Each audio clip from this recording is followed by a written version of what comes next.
Last time on the Strategy with Jason podcast. That's how it was back then. Well, now it's different. Look for reasons to hire. Someone who's maybe an entry-level tech, somebody who went to a UTI, went to a trade school, or even it's just worked on cars, but they have something inside them. There's just a good person. It's just a solid human being that can be trained and molded and has work ethic and has things that are desirable for any employee, not just in the automotive industry. The biggest problem that most businesses have, the unemployment rate is very, very small across all of North America. And so everybody's trying to pull from a smaller pool. And now, the thrilling conclusion. Hello and welcome to the Strategy with Jason podcast, your mobile podcast for all things automotive strategy. Today, we're wrapping up at RAC, the Rockstar Automotive Conference in Las Vegas. Follow Anthony, Joe, and Steven as they discuss automotive recruiting strategy. Of course, with your host, Jason Harris. I'm going to kind of shift the conversation a little here because I think we really kind of drove home the importance of hiring the right people. Let's talk real quick about the cost of hiring the wrong people. Right. Mm-hmm.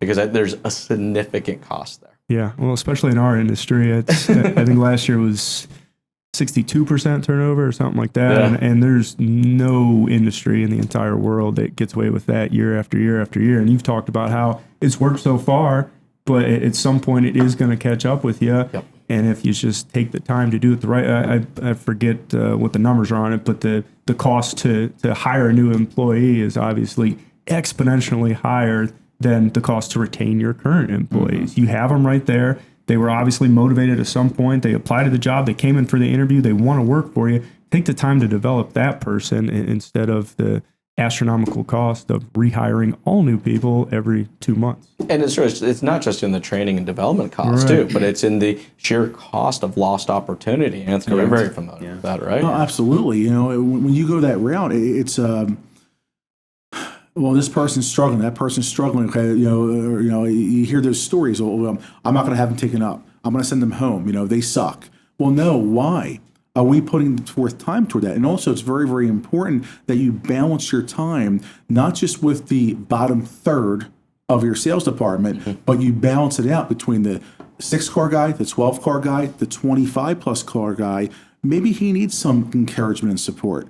And, for myself, being that guy, that veteran guy that was in the trench all those years, I was kind of on an island, and the only time I was given attention was when they had an issue with me. Type of thing. It was never, hey, what's going on in your life? Type of thing. That was toward the latter part of my career. Wasn't like that. Now, early on in my career, it was like that. Where they cared about me, they wanted to know what was going on when they saw the struggle. I remember being pulled out of training back in 2001. I went through a broken engagement, and my manager pulled me out of the training, lead timberman, and he goes, "Anthony, I need you to sell cars. You're struggling, but tell me," and he said the name of the dealership, the last name of the dealer's name. "What can we do to help you? Because we do care about you." And I wrote about this in my book because I'm forever grateful. And that gentleman's actually a part owner of a dealership 5 miles from my house, and I see him. And those things are just important. It's like you don't see that today because we're so built on. I have a triangle. You have your career, you have your passion and hobbies, and then you have your health and relationships. And everyone's focused on the career. Well, guess what? If they have a disconnect, the person, your passion and hobbies and your health and relationships, you're not getting maximum production from the career. And all of a sudden, well, they suck and they're no good. No, you didn't sit there and care about them to invest that way. And when you put the time in. So it's not just hitting the panic button. We need people. Because it was a Saturday and there was 4 customers that walked out because we were slam busy and they were calling AutoMax Monday morning and say, we need a class and we need you here right away next week. Can you get there? Well, we're kind of booked. And they're like, what are you talking about? And those things happen that way. Well, how about sitting there and going into your staff currently and making that change? Bring the lefty in from the bullpen again, change of face, that TO that we have in the car industry, and why don't you TO it to a trainer so they can engage everyone whether they're 18, 42, or 75 in class. That totally makes sense. Anything you would like to add to that? Yeah, I think actually probably one of the hacks that most companies, that's always what they're looking for is, hey, what do we do to fix it? What do we do to change it? Mm-hmm. Well, the biggest problem is, again, what differentiates one company from another? Like if you're going to work for a dealership, it's like if I go look for I'm moving to Toronto, where you're from, and I go, I look in the on one of the realtor type of things, whatever, for the rent stuff. I see boxes, I see rooms, I see, maybe I can get a little perspective, but they all kind of look the same. So can I make a decision? It's just a box. Can I make a decision? It's a pretty big life experience, but can I make a decision from here? Maybe, but am I going to put my whole life into doing that? You know, or like what are my surroundings going to be? You know, so we're asking people to make a big commitment, as big as your house and as big as your family, to make a commitment to a business, but we're not telling them anything about us. Yeah. So here's a Mitsubishi store. Here's a Mitsubishi store. Both are looking for salespeople. Which one do I work for? Mini, miny, mo. You know, how do I know? I don't. So what I would suggest is that companies kind of just like they do when they're trying to sell a car. What's cool about this one? Hey, this is the young guy that dresses like a clown and people like that. This guy, is the older conservative guy that does his commercials. So maybe I identify with that. So I go into that store. But they never do anything for identifying what makes a good, for an employee or a potential employee, what sets them apart? Why would I want to work for that store? So I would suggest, again, doing just like you do for your regular advertisement, telling what's different, show your company picnic, show your events, show your culture, so that I can identify, because I may actually opt out. I may look at this and go, hey, I can't relate to these people and what they do. Maybe they're drinkers, they're crazy, that's not me. So maybe they're into something else, so maybe I can identify. So that way I can make a commitment, because what usually happens is somebody starts on that first day, their experiences, they have no idea what their experience is going to be. They get there and they're like, I don't get along with anybody. I don't really like this place. It's kind of funky. Well, shouldn't they have known that before they even committed? Yes. So now you don't 100%. have that quick turnaround. You've got somebody that's committed because they've kind of already in their head committed to it, just like that house. Well, they bought into the story. They bought into the idea. They want to be a part. They want to be part of that narrative. That's it. I feel good about that story. I can relate to that. I can feel good with working with these people. Or I get there and I don't, and all I can think is, how can I get out of here? Where can I find another job? And it's that same identity with the apartment. It's just a box. Yes. But when I go there and I go, gosh, I can see myself in the pool. Boy, I can see my kids running around here. I go to the schools. I'm bought in. So the rent's $500 a month more. But you know what? It's worth it for me. I bought in. And that's the same idea as maybe I'll make a little bit less money. Maybe the hours may not be as ideal. But if I can kind of see myself in that whole picture, and that's what companies don't do. They just put an ad out there most of the time and just expect people are just going to rush and beg to work for them. And then they're surprised when it doesn't happen. And they're surprised when it doesn't happen. Well, this guy is making a commitment to something he has no idea. For sure. It's hey, we're gonna get you a car. Okay, well, he's thinking a Ferrari and you're thinking a Pinto. It's a big difference. So when they come together and both people know what the expectations are, it makes for a whole lot easier transition. For sure it does. I'm glad you mentioned all that. I think you're kind of hitting on hiring the wrong people and being careful. And that goes back to what Jason was talking about, the cost of turnover. Help them to opt out. So I think we have to be careful, because we're sitting here talking about finding the good in people and looking for reasons to hire people. You also have to eliminate the wrong people. You can't just hire warm bodies just to hire people, because that's what leads to the turnover. Right. Don't just go for the volume play of I need 10 people, so I have to hire 10 people. Right. Hire 3 or 4 good ones that are, have a shot and want to be there. Like you said, people that actually want to be a part of what you're doing. It's not always a perfect fit, Well, sometimes too, the best thing you can do for them and for yourself is to show them the path out. Right. So if they're not a fit, don't take them down the path. Don't take them all the way, because you're wasting their time and yours and a lot of money. Yours time, right? Exactly, 100% agree. During the interview process, I have a thing I always say. I say, there's 3 things that are very important to me that I require in order to get past me, and I call it my ICE acronym. And sometimes I ask the person, "You're familiar with an acronym?" And 90% of people know what an acronym is. And some people don't. Though. So I just make sure. But, and I start with letter I. I said, letter I, integrity. If you can't tell me the truth, you can't work here. Now I say that, but depending on the applicant, I use my different tonality based on my poker reads again of that person. Because I know for some people, if I say it, if you can't tell me the truth, you can't work here, that's going to alienate them. Other people, if you can't tell me the truth, you can't work here. It's not what you say, it's how you say it. Yep. And you go that route. Number 2, commitment. I'm only looking for people 100%, now I'm surprised me saying this, right? All in, committed to earn customers for life at whatever deals from that. And number 3 is my personal favorite. I want need to require efficiency. I want people to get things done like that. It's okay if you don't know how. So that's why I back it right in there, but it's okay. So you have the mind to get things done just like that. And that's exactly what I do. And they're engaged in the interview. And you have to do that. Now, I've interviewed applicants as early as late as recent as last week, I should say. And I'm going through the process and I see it in their eyes. They're not committed. Good people, qualified people, they're not committed. So you know what? It's not for you. Talk to me like you know me. How many irons you have in the fire? Well, I got 2 more interviews tomorrow, 3 interviews, and they're non-car business things. Okay, what's your first choice? What's this? Okay, well, I'm looking for that commitment. But, if something changes, Jane or Kyle, one of our in-house recruiters, you can email them if you really are all in about this. If not, it's a pleasure to meet you. I do wish you the best, but maybe it's not for you, like you guys said. And you have to go in that route and look for that. And that's part of trimming the fat, so to speak. So it isn't just when it comes to not hiring the wrong person.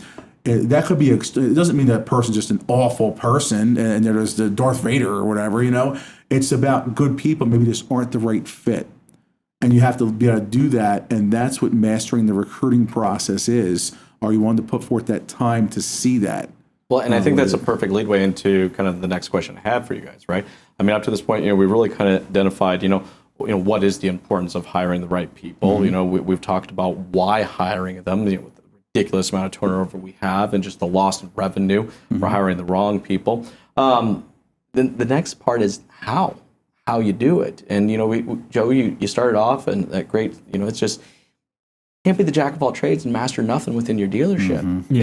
If you're not willing to make the commitment, because this is a commitment. This is time. It takes time to find the right people, right? That's going to have that heart. It's going to have that passion. It's going to have that ability to be trained and to be developed. Right. That takes time. So let's talk about now the how we do it. And this is something that comes up a lot at these conferences, and it was tough for us internally to get through our heads about 5-6 years ago on what we were putting out on social, what we were talking about at conferences, and people were like, "Well, you're telling everybody what you do. Aren't you worried that they're going to go do it?" We're like, "No, we want to have at it." An idea is only as good as how well we can execute it. We talked about it a lot today at the conference. There's no magic button. There's no crazy trade secrets or anything. It takes a lot of time. And it takes constant, something that we always say with, particularly with sales recruits, it certainly carries over to techs or any quality candidate, is you have to treat it like a sales up.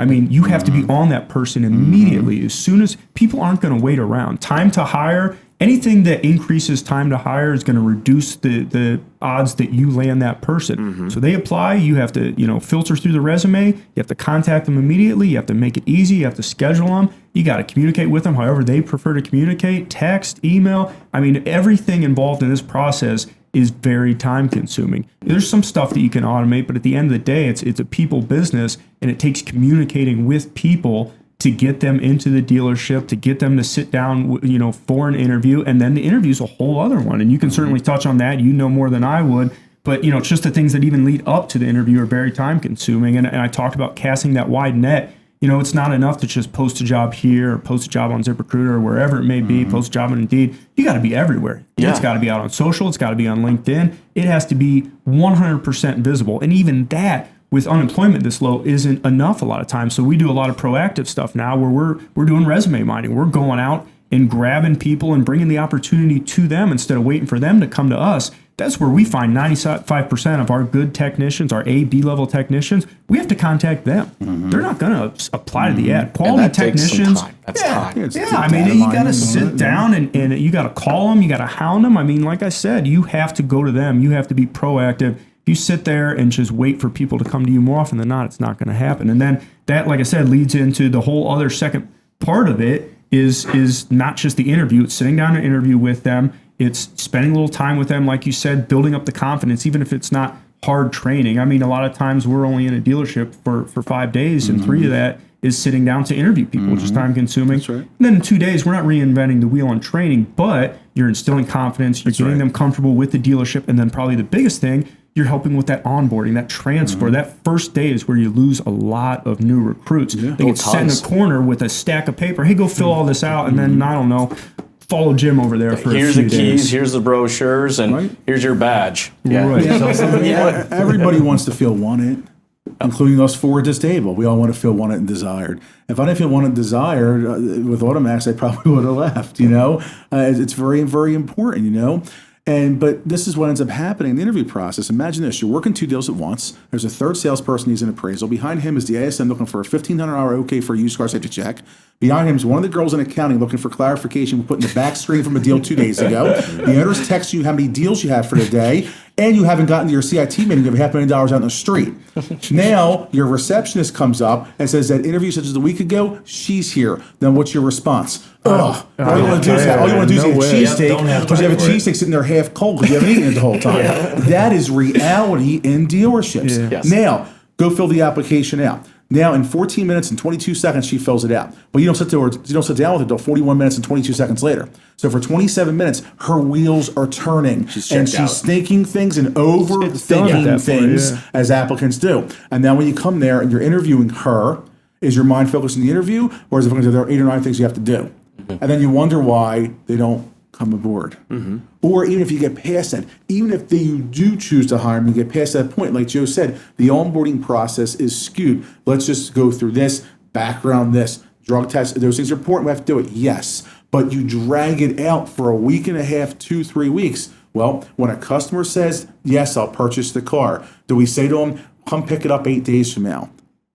What's the old saying in the corner street? If you don't spot them, you don't got them, right? Yep. Well, guess what? Why don't you spot your employees and jump right on top of it there and do it and get to the point where the process with the paperwork and having business cards and giving them a tour to the dealership and giving your employees your time. The most important you give someone is not the money, it's your time. And when you do that, now people will stay. And that's how you have an organization, or as you would say, Jason, an organization, where you have 70% of the employees. He loves reminding me. 10 plus years. I do it to Katie Maris as well. Let's stay on the onboarding because I want to talk about your software a because little I think bit. the tech part of it, right? We've talked about the time element of it. We talked about the importance of the interview. Well, in the onboard, especially right now, you're in the middle of kind of upgrading and fine-tuning your stuff to really bring home the HR component of it and onboarding that we're talking about right now, as far as, automating something. I don't say automating it, but making it digital and making it easy for creating people. a process. Yeah, right. So you're not just throwing them in a corner with a stack of papers. Well, and that's the problem is oftentimes there is no process. It's, everybody, it's kind of the person that got stuck with doing the onboarding or got stuck with doing the payroll or that kind of stuff is trying to handle that, but that's not their department. So they really don't know what that person really needs to get going. So basically what we're trying to do is create a process so they can tweak it to make it sure that it fits their way of doing business, but it gives them a process and it puts it as electronic. So like all of your onboarding documentation, all of those things, it needs to be electronic. It doesn't need to be in a filing cabinet in somebody's desk. Did it get completed? I don't know. So that's a key. You have to have all that stuff done. So that way, when the person starts on their first day, all that junk, all that noise is done. Now it's the fun stuff. Hey, let me introduce you to everybody. So they need to go through that process. They also need to have emails set up, all their computer stuff set up. If they're going to be given a computer or a phone, that stuff needs to be in there and ready to go for them. So if you create a process for them, they can now, they can basically have all that stuff handled and it's all organized. It got done, and so it's again, it's setting up a process. Dealerships generally aren't known for their process. In doing that, especially. So consistency. Well, and that's what technology does, right? Technology. We're using technology in a way here that actually it's not so much the tech as much as the process that comes with the tech. Correct. And the technology ensuring that process is done the same way every single time. Right. Well, also too, there's a number of those documents that are required to be like they're the first day. Yeah. The first day they start, you have to have these things. Well, did you get it? Who did it? So if it's every time the same process and it's done and you have a hot sheet, now you can go back. If you've got a couple hundred employees working at your business, who turned that in? Who didn't? Do you have somebody chasing them around the store to get them? So what happens is now all of a sudden you get an audit. You have some government agency that comes in and looks, do you have all of your stuff done? Well, gosh, I hope so. I don't think so, but I hope so.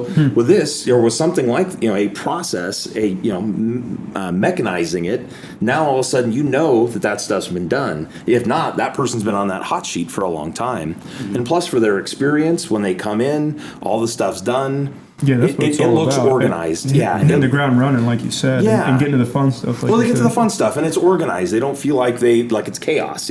They start their first day. Honey, how was your first day? Oh gosh, I got there and they didn't know where I was supposed to be. Yep. If they have a process, when I start on my first day, I walked in, all that stuff's already handled. I start my training, or I go into this. It's all laid out for me. It's a plan, and that kind of goes into keeping people as well. What is their progression? What does that look like? So you can set that up as part of their onboarding as well. What is my career projection? Where am I going to go from here? So you can actually even show them in that part of the process. Hey, we're starting you here, but these are the things that you can do. And this is, if you stay with us, this is where you can go with it. A true career track, like most other industries. Most other industries would have that. Yeah. So there's actually one of the companies that's actually done a pretty darn good job. They're actually also the largest employer of new college graduates, and that's Enterprise. Yeah. Oh, so they do a phenomenal job. They do a fantastic job, because basically what they're telling you is, so what kind of job is the entry level job for a college educated person at Enterprise?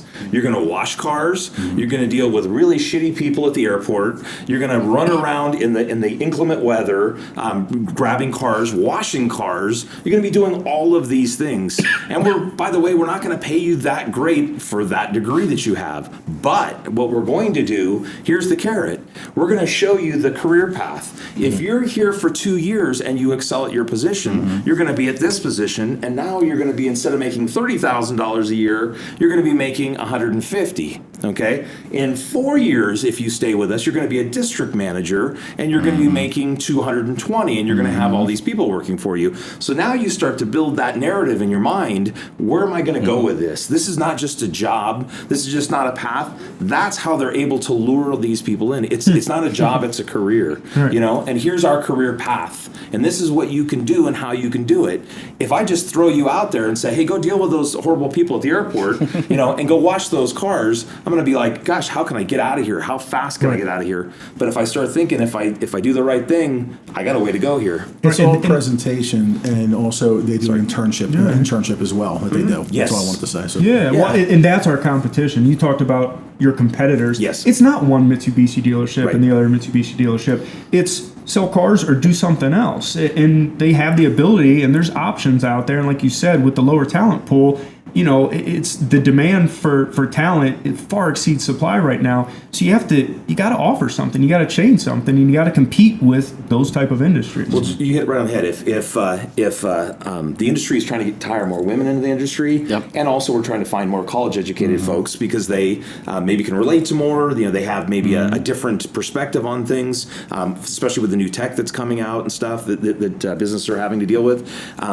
So now we're going to compete with an enterprise. So you can come work for me as a salesperson, and I'm going to work you to death, and probably we're going to pay you commission only, or you're going to work for enterprise. So that young lady that's just graduated from college, she looks at these two, and she has to go back and tell her family which ones she chose. I'm going to be a salesperson at a dealership, or I'm going to work for Enterprise, and they have this career path. And let me tell you the story about that. What's she going to choose? But the reason is because they're telling a compelling story. It's not a glamorous job, but it's something she can tell her family. If she were able to go tell her family, hey, I got this amazing job, and this is what they did. Because I'm college educated, because they're looking to help females in the industry, basically this is what they've done, is I'm going to start as a salesperson. They've laid out all these pieces. This is how much I'm going to make. This is what I'm going to do. This is how my hours are going to work. But also, if I stay with them, they're going to make me a floor manager. And then the next step after that, they're going to make me a finance manager. And if I stay there for 2 years, and I hit a certain level, I'll get this. And also now she's telling her family the story, and now they're convinced, they buy in. Right. And that's what we're not doing. We're just not telling a story. We're not building a narrative or a picture. Right. It's like you said. It's not just about the career path. It's the culture of the dealership. They want to come home and say, hey, I met this guy. He's going to be my immediate boss. And hey, here's the owner. He's a really cool guy. Here's what he does within the community. It's telling the story and making people want to work there instead of just assuming they're going to want to work there. You know, I went in probably the late 90s, I went to go work for the Penske Auto Group in Southern California. And there's those little guys? Yeah, tiny group there. Well, there's one of the sons was running most of the stores in Southern California. Is Greg Penske, and talk about a guy that catches you, and that's the guy you model after. Not only because they're successful, but the way this guy worked.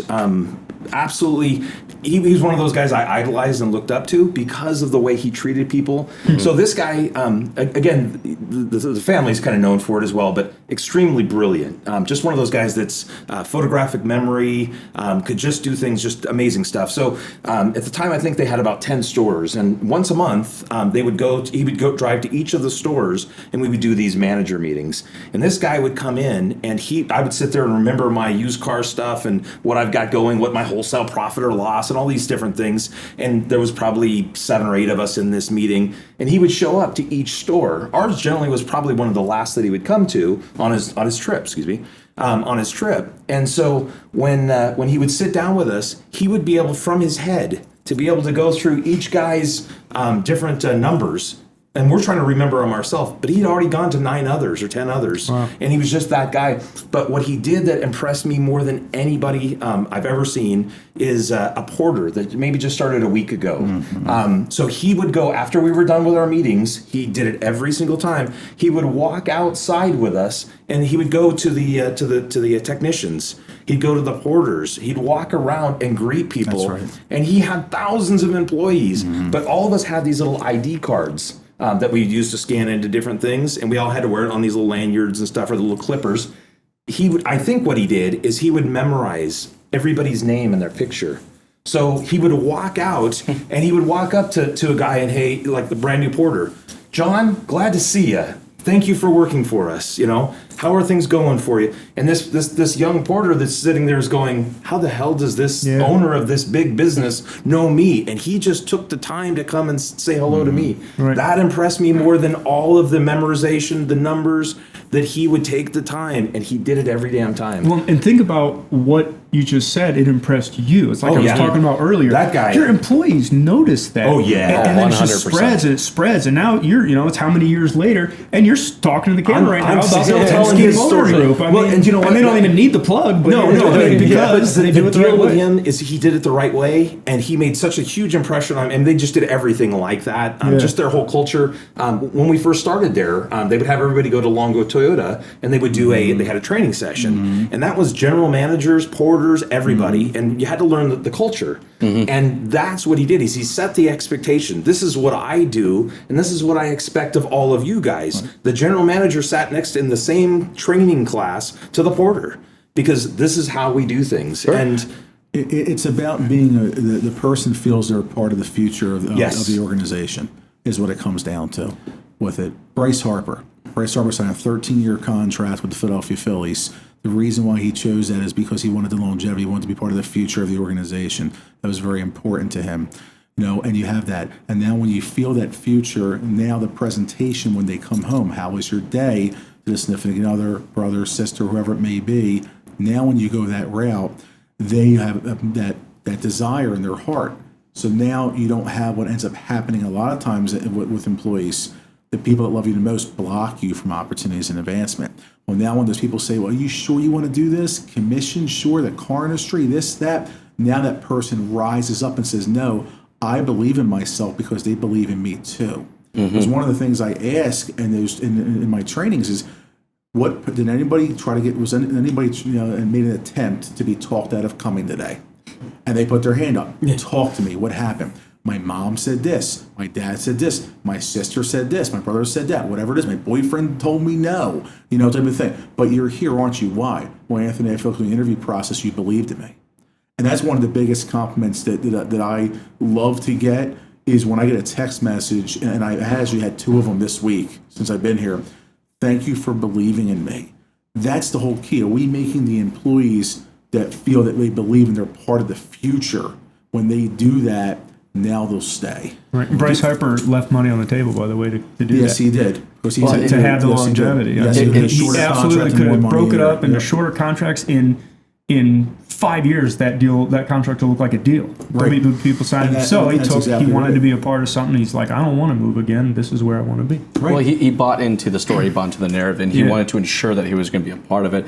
Guys, what's some amazing knowledge bombs here? And I think what people can take away from this is that recruiting is not just a matter of throwing an ad out there. This is a very serious process. From the interview to the technology that we use, to our approach and who we're looking for, like this is something that and the time, right? Yeah. Like, do it right the first time. Don't do it half-ass and then pay for it later, right? One thing, if you don't mind. No, absolutely. So the problem for most stores is they can't control their inventory. Like especially new car franchise stores can't control their number of the cars they have on the line. It's controlled by the manufacturer. Can't control the interest rates. That's controlled by somebody else. Can't control their rent. That's controlled by somebody else. Everything in their life is somebody else controlling their narrative, controlling their life, their business. The only thing, and the most expensive, combined of all of those things, is their employees. Yet they put that at the back of the list. So every month, I got to pay all these different bills, and I have no control over it. And the employees, their payroll and the cost of the employees is more expensive than all those things combined, yet they put it at the back. They don't control it. They don't structure it. They don't put any effort into controlling the thing that actually costs them the most. Well, it's like you said, the reason why is because it's a pain in the ass. It is. Because people are a pain in the ass, and it's dynamic. It's not black and white. It's not, okay, I just pay this and that bill's handled. Right. You got to invest time and energy and emotions into people, and it sucks. But it is the only thing that you can control, though. Yeah. So if you're going to set a culture and you're going to do those things, that's what the investment is. Right. But the payoff is... It's huge. Just going to the example of the Penske you're using. It's huge. Yes. Years and years later, that culture, that brand had such a huge impression on you that with a second you were able to recall that message. Absolutely. And you know what it's done is, in fact, at the conference today, they were brought up as well. Longo Toyota was brought up, and it's because it didn't affect me, but their culture and the way they do things has affected so many different other people, and it's made their success. Yeah, 100%. You know, and to your point, success. Yes. Right. And we take the time to do this and to do it right. That is what that's what we're going to receive out of this. Guys, again, thank you so much for your time. I really appreciate you guys jamming with me. Thank you. I know that we could probably jam for about this for like hours more. But a quick shameless plug time, right? Yeah. You know, for anybody out there that's listening and would like to learn more about what AutoMax is doing, how you guys are positively affecting and changing the auto industry, what is the best way for people to connect with you guys? Sure. So our website, automaxrecruitingandtraining.com. Social media, we're all over social media. I can be reached personally on my cell phone. I'll throw it out there. I don't care. Call me. It's 609-705-8646. Anthony, one of our finest trainers here. Feel free to request this guy. We get it a lot. You got to book him in advance, though. He books pretty far out. And then, of course, Steven Warner and AutomotoHR. Steven will certainly talk a little bit more about how to get in touch with him. But he's kind of one of the cylinders that drives our engine. We use his platform to help us recruit. And then we also, he has been kind enough to allow us, when we formed the relationship with Steven, said, hey, we got a lot of clients that could use this. So we go ahead and resell it out to our clients if they want to take more of a hands-on approach to recruiting. If you come through us to get to Steven, you get it at a little bit better price. So you're more than welcome to come through us. But you can also reach out directly to Steven as well. I'm sure he'll fill you in on those details. That's true. Come to us for the code. Yeah, exactly. The promo code comes through. So, you can reach us at AutomotoHR.com. So AutomotoHR.com. Or our telephone number is 888-794-0794. and we're always willing to help you with your process. We're able to at least kind of show you how to do things. If you choose to use our platform, that's awesome. But if not, we can probably help you, at least point you in the right direction. So if you do have questions, please always feel free to call any of us. Absolutely. Because I love talking recruiting. well, that's Well, see, that's what we got here. That's Bryce the just talked coolest for an part. hour. You know, I mean, for anybody out there that's watching this video or, you know, listening to the podcast right now, I mean, there's just a tremendous wealth of knowledge and passion around recruiting and recruiting the right people. So I encourage you, absolutely reach out, connect with these guys. Some really amazing dedication to our industry. Guys, thank you again so much for jamming with me. Thank you, Jason. I really appreciate it. Thank you. Thank you. Well, that wraps up our two-parter with the AutoMax team. I hope you learned lots. Be sure to like, subscribe, follow, and comment and all that great stuff. And be sure to follow Jason to get all those tasty podcast details when they come out fresh.